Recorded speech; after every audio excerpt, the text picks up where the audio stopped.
રાજ્યમાં ગ્રામ પંચાયતની ચૂંટણીને લઈને થોડી જ વારમાં તારીખોનું એલાન થઈ જશે। ગ્રામ પંચાયતોની ચૂંટણી આજે જાહેર થશે। ગ્રામ પંચાયતોની સામાન્ય પેટા અને મધ્યસ્થ ચૂંટણીની આજે જાહેરાત થશે। 22મી જૂને યોજાઈ શકે છે ગ્રામ પંચાયતોની ચૂંટણી। આજે બપોરે થોડી જ વારમાં ગ્રામ પંચાયતોની ચૂંટણીની જાહેરાત થઈ જશે। પંચાયતોમાં 27% ઓબીસી બાદ પ્રથમવાર ગ્રામ પંચાયતોની ચૂંટણી યોજાશે। 8327 ગ્રામ પંચાયતોની ચૂંટણીનો કાર્યક્રમ બસ થોડી જ વારમાં જાહેર થઈ જશે। 22મી જૂને યોજાઈ શકે છે ચૂંટણી। સવારે 7 વાગ્યાથી સાંજે 6 વાગ્યા સુધી મતદાન યોજાશે। રાજ્ય ચૂંટણી પંચ બસ થોડી જ વારમાં ગ્રામ પંચાયતોની ચૂંટણીની જાહેરાત કરશે। નમસ્કાર મિત્રો, આજે રાજ્ય ચૂંટણી તરફથી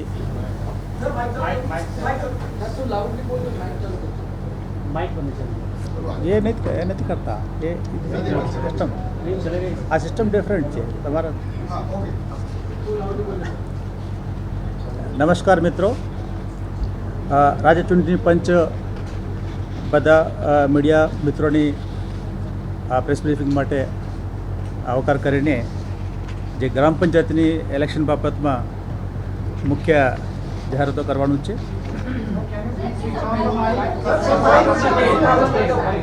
શું માઇક ચાલો નહીં, એ આખી બધા મીટિંગની માઇક સિસ્ટમ છે। આ સિસ્ટમ છે, ગયા વખતે પણ એ રીતે કાઢે બધા તમારા બધા ઓકે।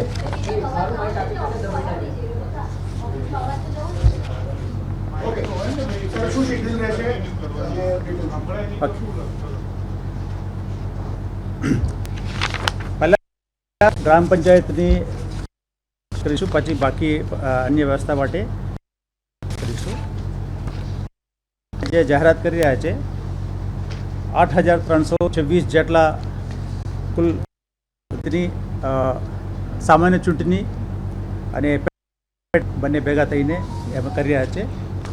એના બાબતમાં આજે અમે એનાઉન્સ કરી રહ્યા છીએ જે જાહેરનામા 2 જૂન એટલે સોમવારે 2 જૂન 2025 ઉમેદવારી પહેલી તારીખ સોમવારે 9/6/2025 ઉમેદવારોની પત્રોને ચકાસણી મંગળવારે 10/6/25 અને ઉમેદવારી પરત ખેંચવાની છેલ્લી તારીખ બુધવાર 11/6/25 મતદાનની તારીખ અને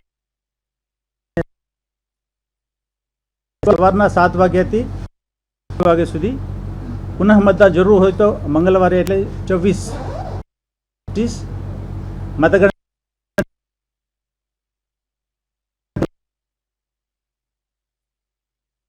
25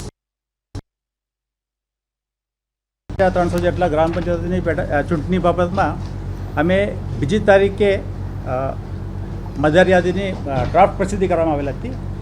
એની આખરી પ્રસિદ્ધિ ગઈકાલે કરવામાં આવેલ છે। એટલે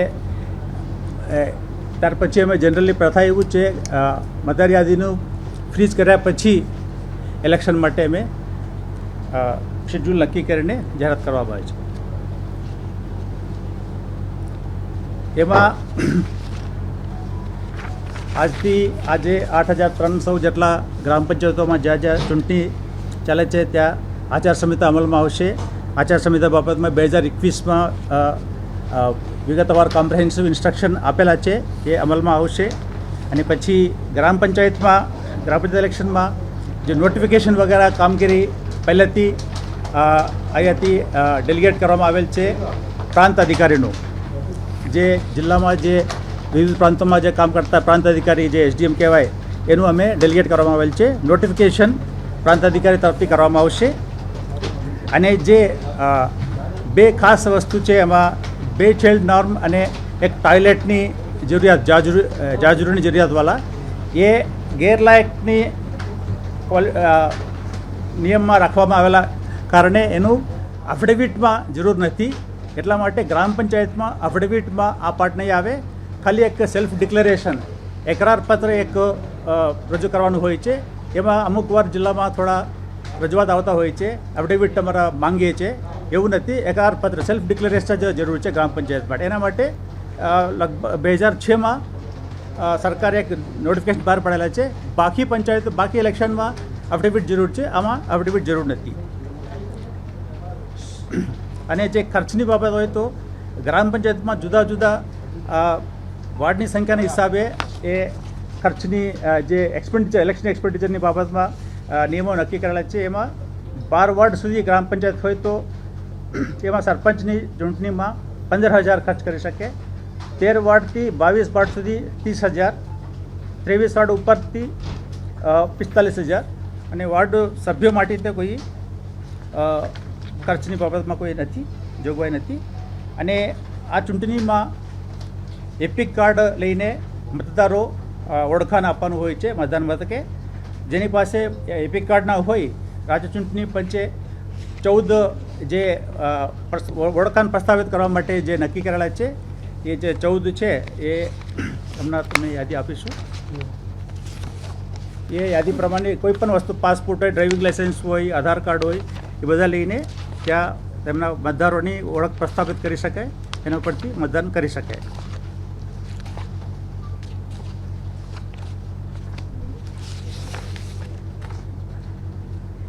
ફોટો સાથેના પાસપોર્ટ, ફોટો સાથેના ડ્રાઇવિંગ લાઇસન્સ, ફોટો સાથેના પેન કાર્ડ, રાજ્ય સરકાર, કેન્દ્ર સરકાર, જાહેર શાસકો દ્વારા આપવામાં આવેલા ફોટો સાથેના ઓળખ કાર્ડ, પબ્લિક સેક્ટર બેન્કો, પોસ્ટ ઓફિસ તરફથી આપવામાં આવતી ફોટો સાથેના પાસબુક, અનુસૂચિત જાતિ, અનુસૂચિત જનજાતિ, પછાત વર્ગના સક્ષમ અધિકારીનો ફોટો સાથેના પ્રમાણપત્ર, ફોટો સાથેના પેન્શન પ્રમાણપત્ર જેવા માજી સૈનિકોની pension book, pension payment order, માજી સૈનિકોની વિધવા આશ્રિતત્વના પ્રમાણપત્રો, મોટી ઉંમરના વ્યક્તિઓના પેન્શન માટે ઓર્ડર વગેરે.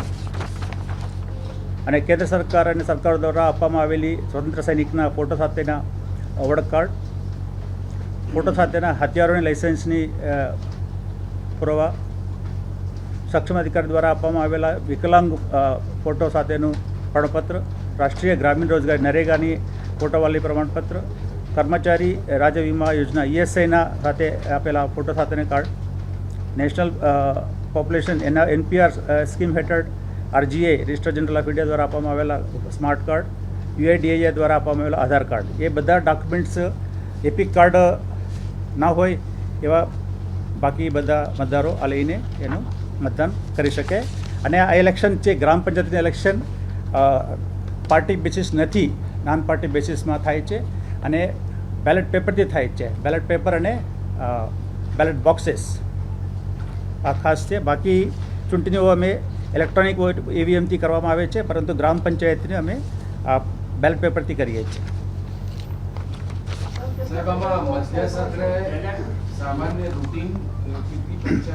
પેટા વિભાજનથી નવી કેટલી પડી ને મધ્ય સત્ર 4,888 જેટલા. 4,088. હા, એમાં સામાન્ય વિભાજન મધ્ય સત્ર એટલે આમાં આખી હા એમાંથી સામાન્ય કેટલી, વિભાજનથી નવી અસ્તિત્વમાં આવી કેટલી, મધ્ય સત્ર એ આપીશું, આપનું બેકઅપ આપી દઈશું. અને પેટામાં 3,637 પેટાનું આપનું જે વિભાજન સામાન્ય બ્રેકઅપ આપી દઈશું. અને બીજું બ્રેકઅપ એ જોઈએ છે કે 12 વોર્ડથી વધુ હોય એવી પંચાયતો કેટલી છે, 13 વોર્ડથી વધારે હોય એક પંચાયત, 12 વોર્ડ સુધીની કેટલી, 13 વોર્ડથી વધુની કેટલી, 23 વોર્ડથી વધુની કેટલી. ઠીક છે, આપી દઈશું. ઓકે, કોણ આપશે? અમે આપીશું. હા, આપીશું. અને બીજું એક સેકન્ડ હું મારું બતાવી હા હા બતાવી. બીજું કેટલી બેઠકો છે, હા બેઠક અને કેટલા સરપંચોની ઇલેક્શન કરી રહ્યા છો? બેઠક આપણા નામ આપી દઈશું. ટોટલ વોર્ડ કેટલા છે અને સરપંચો કેટલા ઇલેક્ટેડ કરી રહ્યા છે? વોર્ડ આપી દઈશું હમણાં. સર 22મી જૂન છે, ચોમાસાની શરૂઆત થઈ ચૂકી હશે. આ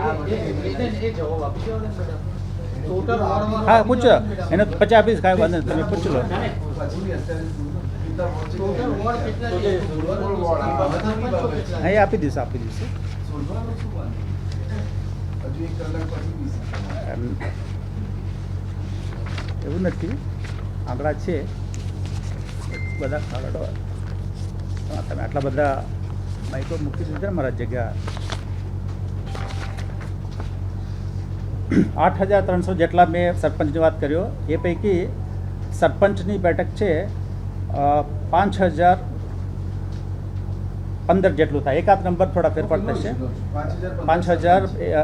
5115 જેટલા સરપંચનું છે. સરપંચમાં પછી એમાં 115 એમાં પછી અમુક પેટા ચૂંટણી પણ આવી જશે સરપંચનો. વોર્ડ કેટલા થાય છે?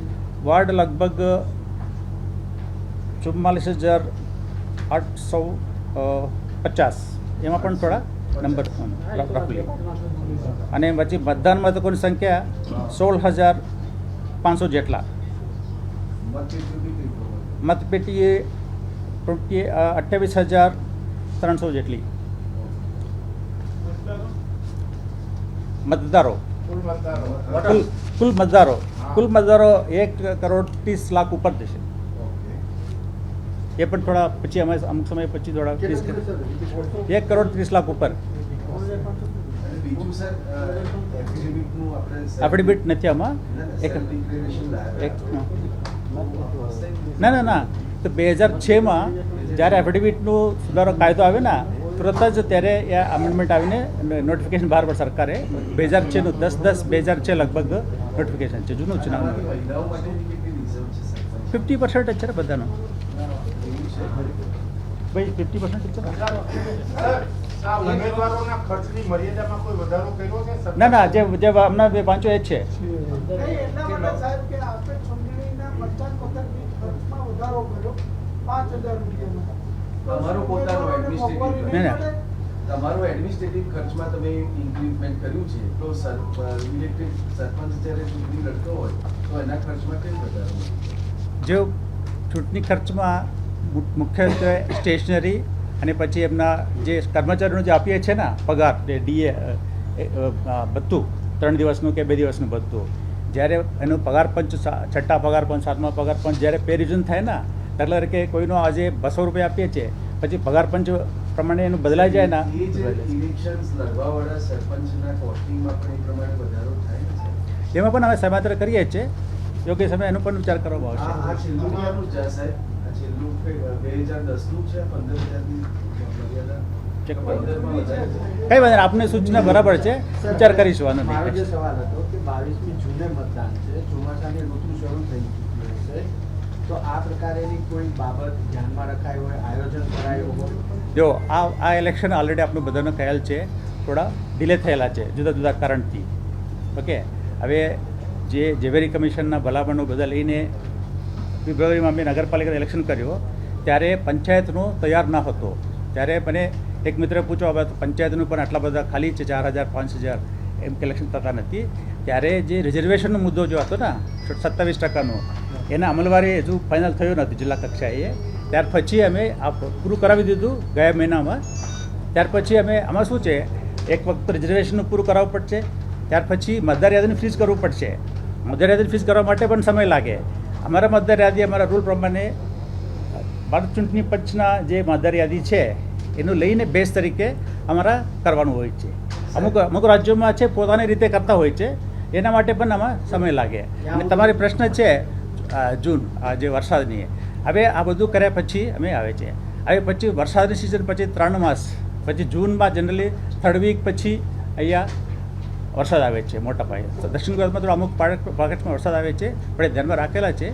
એવું અગાઉ પણ ભૂતકાળમાં વરસાદની સિઝનમાં કરેલા છે. સર સ્ટેટમાં ECIએ 2 એસેમ્બલી ઉપર પોલ જાહેર કર્યા છે. એ 19મી જૂનના રોજ પોલ થયો.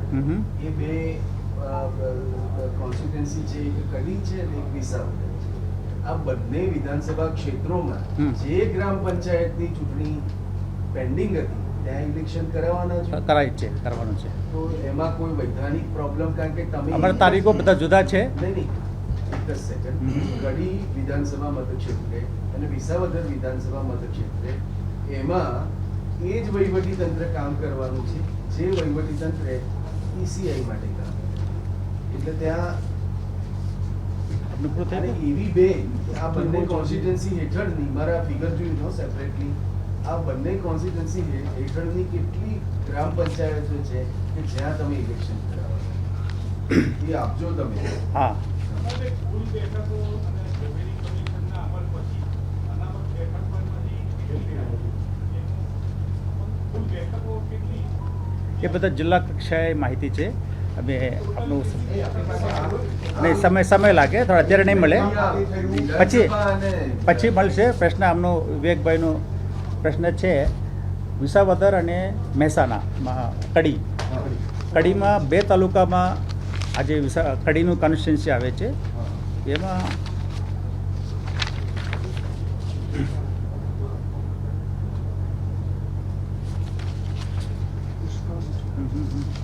છે ને અમારી પાસે કડી ને જોઠાના ટોટલ અમારા પેટા ચૂંટણી રેગ્યુલર ઇલેક્શન બધા ભેગા થઈને 103 ગ્રામ પંચાયત છે. એમાં કડીમાં 93, જોઠાનામાં 10, ટોટલ 103 ગ્રામ પંચાયતમાં પેટા અને સામાન્ય ચૂંટણી ભેગા થઈને આવે છે. વિસાવદરમાં 4 તાલુકામાં આવે છે.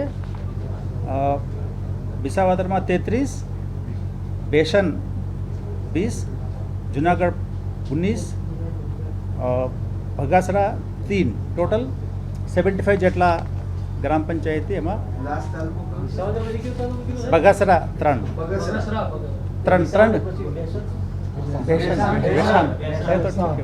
સમજી લો, 3 ટોટલ 75.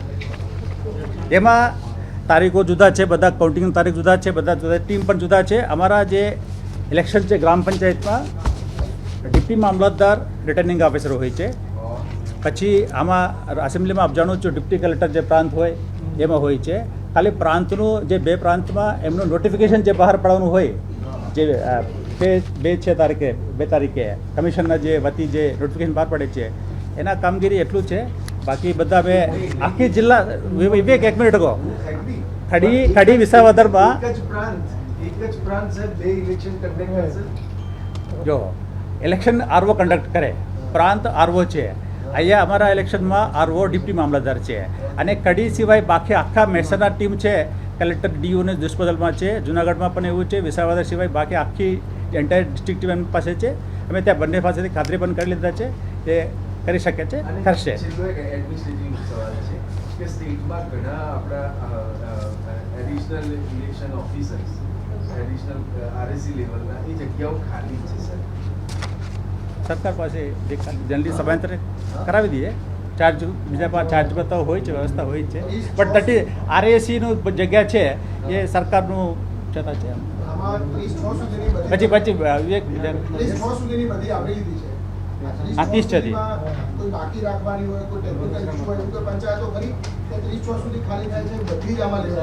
બધા લેવાઈ ગયા. એમાં કોઈ કોર્ટના સ્ટે હોય તો અમે કરતા નથી. કમિશનનું સ્ટાન્ડ એવું છે, કોઈ પણ ઇલેક્શન હોય તાલુકા, જિલ્લા પંચાયત, મ્યુનિસિપાલિટીના કોર્ટના સ્ટે ના હોય તો અમે ઇલેક્શન ભૂતકાળમાં પણ કરેલ છે, અત્યારે પણ એ જ સ્ટાન્ડ છે. લગભગ સ્ટે નથી. ચલો, થેન્ક યુ. જે આપનો તમને જે બ્રેકઅપ એ તુરંત મળી જશે, એ કલાકમાં મળી જશે. પછી તમે કીધું ને 12 વોર્ડવાળા થોડા ટાઈમ લાગે, એ પણ આપી દઈશું. હિન્દી નહીં પ્લીઝ.